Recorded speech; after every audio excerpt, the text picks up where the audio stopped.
welcome back to Retro Coffee Shop Manual Help File. This is Chapter 4, Editing the File in Adobe Photoshop. I'll show you how to change colors and edit text. These are very novice type changes that you can do to your template. My name is Maria. I'm a graphic designer and I'll be your guide throughout this tutorial. So let's get started. First of all, let's open up the Adobe Photoshop. Now I'm just gonna select the default colors. I'll explain everything later.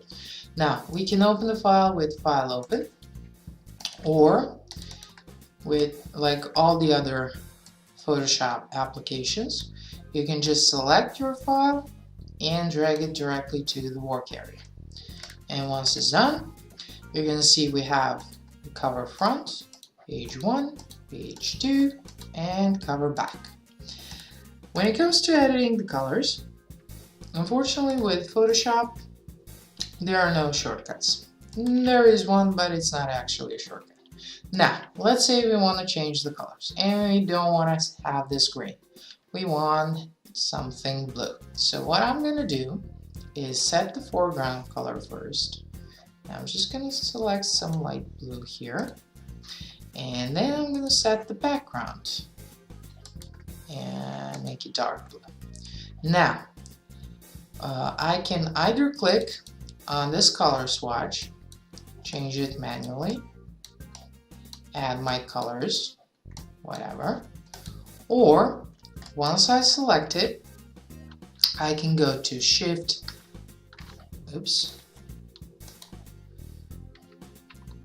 Alt backspace for foreground color and Control backspace for background color. Make sure that you position your colors correctly. So Alt backspace will apply the foreground color to this selected layer. Control backspace is going to add the background color to your template. So let's put the foreground color here. I'm going to go to the graphics. This is lighter one. I'm going to select it. And I'm going to go Alt backspace. And then here, Control backspace, Control backspace. And basically I'm going to have to repeat all of that through all these different swatches. Okay, it's going to take some time. That's why I always recommend for people to work either in InDesign or for instance in Illustrator. It's going to be faster and you're going to get a lot more stuff covered in the meantime. Now let's talk about editing the text. Of course, we can select the text. Once we hover over the text that we can edit, it will change. See the cursor here, see the cursor here. We select the text, and then we can just type in our own text. Smart shot, tab, smart shot, and I have to do that.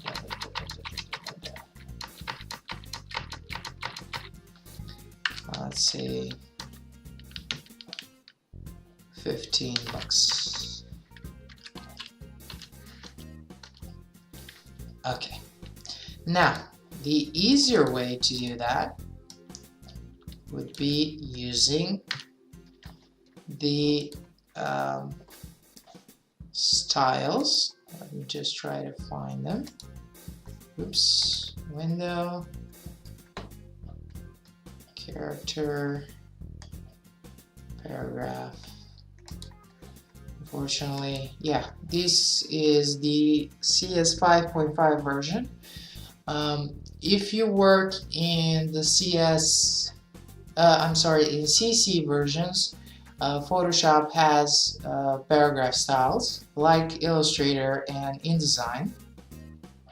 So you can do the same thing as if you want to see how Paragraph styles work, go and check out either Illustrator or InDesign tutorial.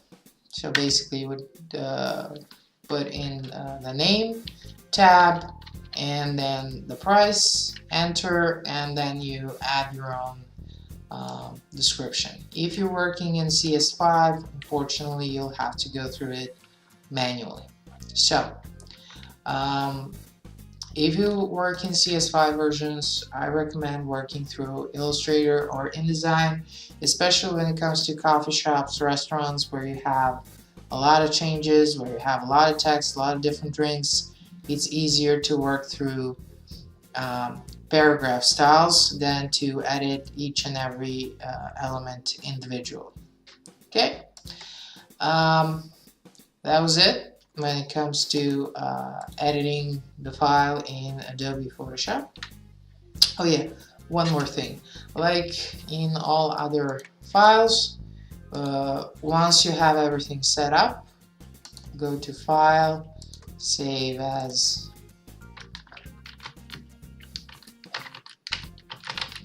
let's say Edit, and or Final Version, that's usually what's used. Then select all the text elements, right click, and then go to Rasterize Type. Now the type has been changed to the object, it's not text anymore. And then go File, Save As, and that's the file we're going to be sending to be printed.